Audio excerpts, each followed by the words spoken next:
Aditya Degree Colleges, leading companies లో 10,000 plus placements with 13.5 lakhs highest package.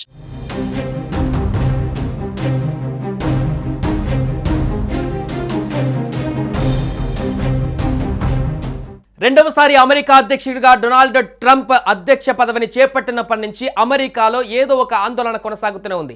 తాజాగా మరొకసారి అమెరికాలో తీవ్ర ఉద్రిక్తత నెలకొంది. అమెరికాలోని లాస్ ఏంజల్స్ నగరం వారాంతంలో తీవ్ర ఉద్రిక్తతలకు కేంద్రంగా మారింది. ఫెడరల్ ప్రభుత్వం నగర వ్యాప్తంగా చేపట్టిన ఇమిగ్రేషన్ దాడులకు వ్యతిరేకంగా ప్రజలు పెద్ద ఎత్తున నిరసనలకు దిగారు. ఈ ఆందోళనలు హింసాత్మకంగా మారడంతో ప్రదర్శనకారులకు నేషనల్ గార్డ్ దళాలు పోలీసులకు మధ్య తీవ్ర ఘర్షణలు చోటు చేసుకున్నాయి. శుక్రవారం ప్రారంభమైన ఈ నిరసనలు ఆదివారం నాటికి మరింత ఉధృతంగా మారాయి.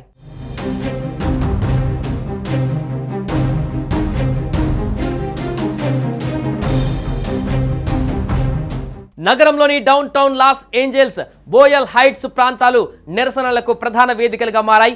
వందలాది మంది ఆందోళనకారులు మెట్రోపాలిటన్ డిటెన్షన్ సెంటర్తో పాటు ఇతర ఫెడరల్ భవనాల వైపు దూసుకు వెళ్లారు. ఆదివారం నాడు కొందరు నిరసనకారులు రద్దీగా ఉండే 101 ఫ్రీవే పైకి ప్రవేశించి ఇరువైపుల ట్రాఫిక్ కు పూర్తిగా స్తంభింపజేశారు. దీంతో పోలీసులు పరిస్థితిని అదుపులోకి తెచ్చేందుకు రంగంలోకి దిగారు. అధికారులపైన వస్తువులు విసిరే వ్యక్తులను అదుపులోకి తీసుకొని అరెస్టు చేస్తామని లా ఎన్ఫోర్స్మెంట్ అధికారులు హెచ్చరికలు జారీ చేశారు. గుంపులను చెదరగొట్టడానికి ఫ్లాష్ బ్యాంగ్లు, టియర్ గ్యాస్లను ప్రయోగించారు.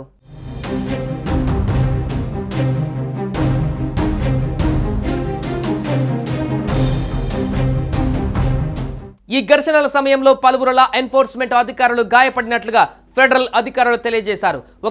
గత శుక్రవారం రాత్రే కనీసం 29 మంది నిరసనకారులను అరెస్టు చేసినట్టుగా సమాచారం. ఫెడరల్ ప్రభుత్వం కొత్తగా చేపట్టిన ఇమిగ్రేషన్ ఎన్ఫోర్స్మెంట్ ఆపరేషన్లకు వ్యతిరేకంగా ప్రదర్శనకారులు, వలసదారుల హక్కుల సంఘాలు ఈ నిరసనలకు పిలుపునిచ్చాయి. ప్రభుత్వ చర్యలు స్థానిక సమాజాలలో భయాందోళనలు, ఆగ్రహాన్ని రేకెత్తించాయని వారు ఆరోపించారు.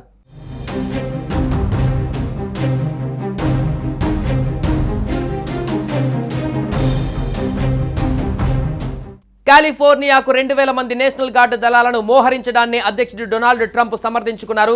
నిరసనకారులను హింసాత్మక గుంపులుగా అభివర్ణించిన ఆయన ఫెడరల్ ఆస్తులను కాపాడతామని, నగరంలో శాంతి భద్రతలను పునరుద్ధరిస్తామని స్పష్టం చేశారు. అయితే కాలిఫోర్నియా గవర్నర్ గావిన్ న్యూసమ్ మాత్రం ట్రంప్ చర్యలను తీవ్రంగా ఖండించారు. ఇది ఉద్దేశపూర్వకంగా రెచ్చగొట్టే చర్య అని, ఉద్రిక్తతలను మరింత తీవ్రతరం చేస్తుందని ఆయన అన్నారు. ఇంతేకాకుండా ఇది రాష్ట్ర సార్వభౌమాధికారానికి తీవ్ర భంగమని న్యూసమ్ పేర్కొన్నారు.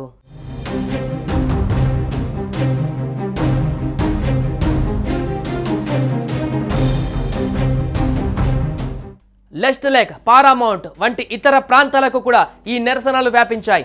ఈ వారాంతపు ఘటనలు ఇప్పటికే ఉద్రిక్తంగా ఉన్న నగరానికి, ఫెడరల్ అధికారులకు మధ్య సంబంధాలపై ఎలాంటి ప్రభావం చూపుతాయో వేచి చూడాలి. శాంతియుత వాతావరణం నెలకొనాలని, బాధ్యులపైన చర్యలు తీసుకోవాలని సమాజ పెద్దలు, అధికారులు పిలుపునిస్తున్నారు. అయితే ప్రస్తుతం కాలిఫోర్నియా వద్ద మాత్రం తీవ్ర ఉద్రిక్త పరిస్థితులతో పాటుగా భారీగా అక్కడ వాహనాలు కాలిపోతున్నటువంటి దృశ్యాలు, పోలీసులతో తలపడుతున్నటువంటి ఘటనలు, రాళ్లు రువ్వుతున్నటువంటి దృశ్యాలు, భీకరమైనటువంటి వాతావరణం, ఒక యుద్ధ వాతావరణం అక్కడ నెలకొంటుంది.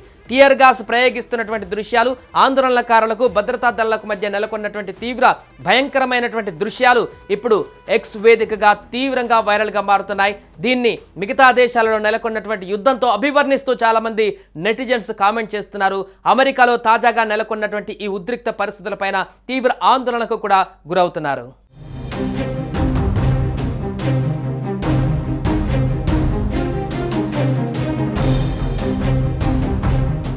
సుమన్ టీవీలో మీ పర్సనల్ అండ్ బిజినెస్ ప్రమోషన్స్ కోసం కింది నెంబర్కి కాంటాక్ట్ చేయండి.